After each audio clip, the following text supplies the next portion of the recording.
Good morning, everybody. Welcome to week number 11. This is the week before spring break. Isn't that exciting? Trust me when I tell you that I am just about as excited about spring break as you are. And I don't even plan on going anywhere. I'm just, happy that we've got a break coming up. So, this will be week 11. As far as postings go, there's only this week and then the week after spring break as far as postings. And then, of course, I'll have some postings for you when we get to Oscar Wilde, but that'll be almost the end of the postings for you. So let us talk a little bit about this week. Everything this week's about poetry. So we got World War I poetry coming up first. Then we've got William Butler Yeats, who also has some poetry around World War I. And then we've got T.S. Eliot. And T.S. Eliot is the first of what we call the modernists. And we will see the modernists again when we get to Virginia Woolf and D.H. Lawrence, not next week, but the week after next, after we get back from spring break.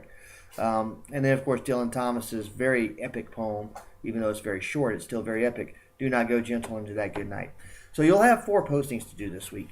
I did look at your Victorian exams. Those grades, of course, got posted into your grade book as soon as you finished them. I was a little bit worried yesterday because when I think all of you waited till yesterday at the last minute probably to get these exams done. And I don't know about you, but I was having some issues with my internet connection yesterday. So I hope that you weren't having those problems yesterday. And I'm glad that you all got the exams done.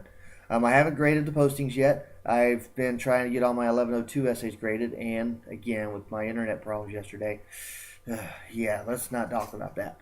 I'll have those postings graded by the end of the week. So the World War I poetry, remember as you read through this that World War I was, at the time, the most bloody conflict ever in the history of the world. Now, World War II would later top that. But World War I devastated the world in a way that had never been seen before. And I want you to look through that World War I slideshow before you read these poems, because it will enlighten you to how horrifying the war was and how much of an effect it had upon not only its participants, but those that were waiting at home. England, which is the focus of our class, was somewhat isolated from World War I. A lot of the fighting didn't reach England. All of the fighting there happened like places like France and Germany and those parts of Europe. So when you read The Soldier by Rupert Brooke, this poem came out at the very beginning of World War I. And he thought that he would glorify going over to the war front and dying for country.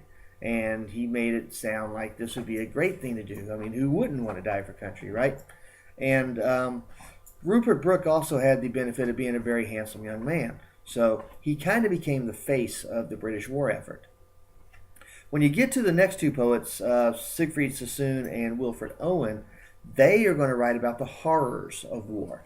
And these were 2 men that were soldiers, and they both did die in combat. I'm sorry, Sassoon did not. Sassoon actually survived the war. But Owen did die in combat, ironically enough, right before the war ended. Had Owen been able to live another week, he would have survived World War I himself. But they are going to paint a very different picture of what dying for one's country is like.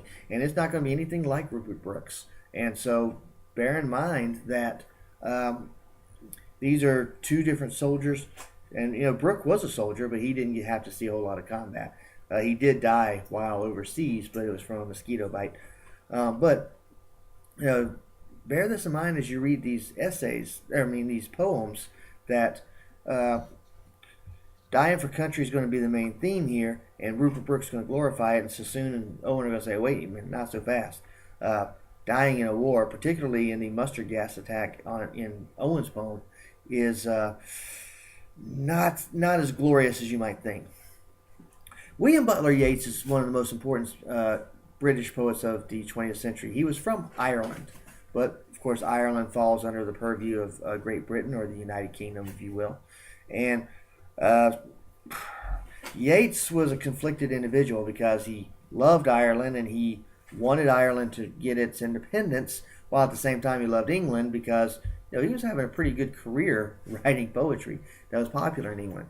So when you read Easter 1916, bear in mind that this is an Irish poet writing about an event that occurred in 1916 in Dublin, where Ireland tried to break free, and the British soldiers came in and squashed the resistance and basically executed the leaders of this resistance for treason.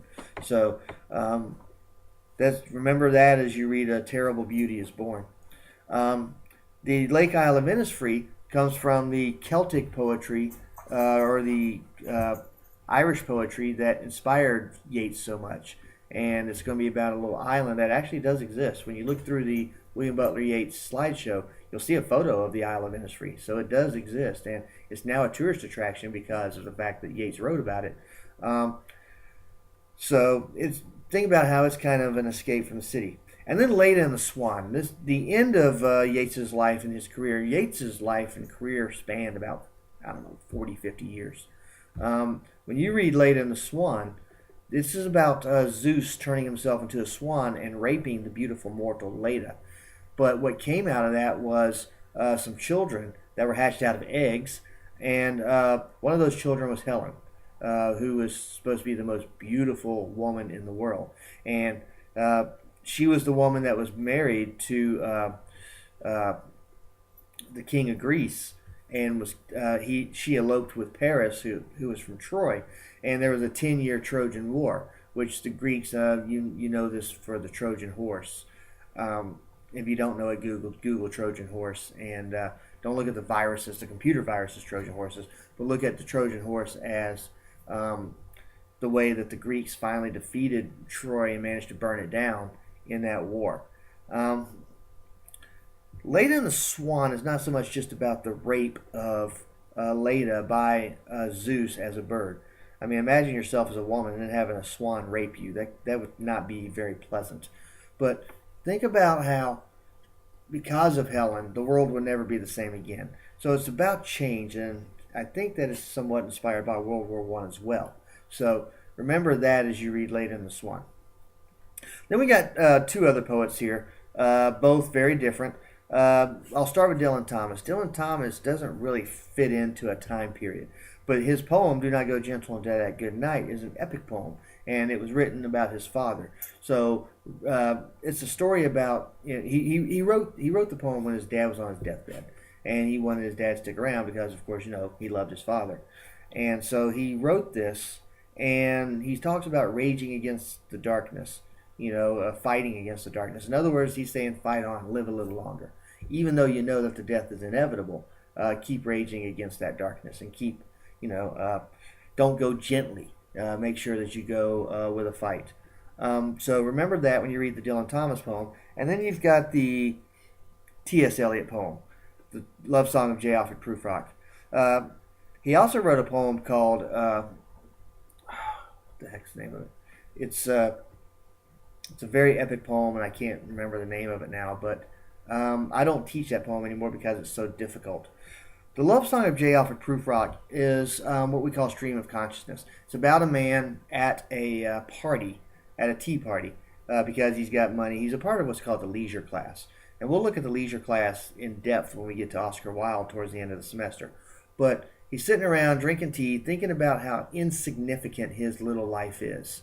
And so not only is this stream of consciousness where we get in somebody's mind, and it's going to be a fragmented poem, and it's going to be a very strange poem to you a little bit.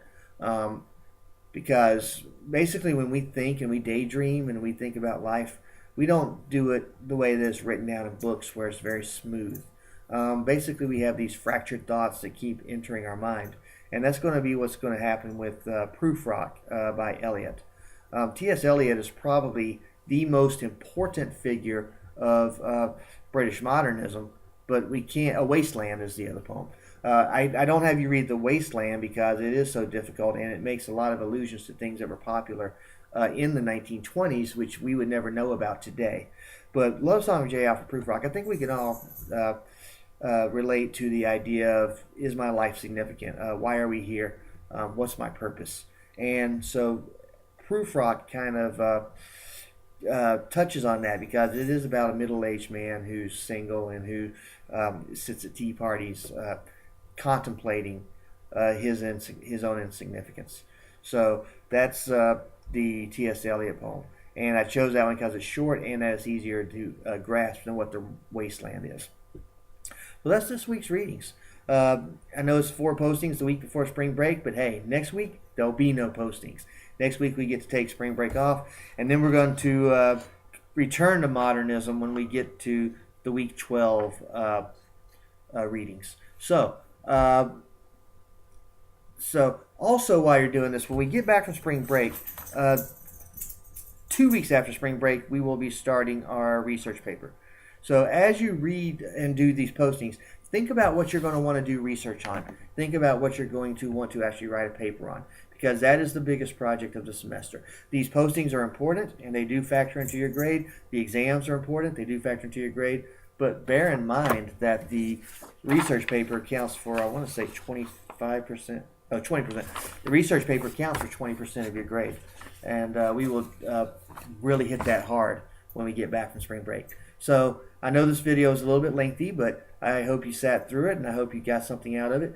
And I look forward to reading your postings. I will have the past postings graded by the end of the week. And again, as always, if you have any questions, feel free to contact me either through telephone during my office hours, visiting me during my office hours. I do like to meet my online students, or through the email. And if I can answer your email without having to write a book, I'll be glad to do that as well. So with that, here we are. We've hit World War I, and happy reading.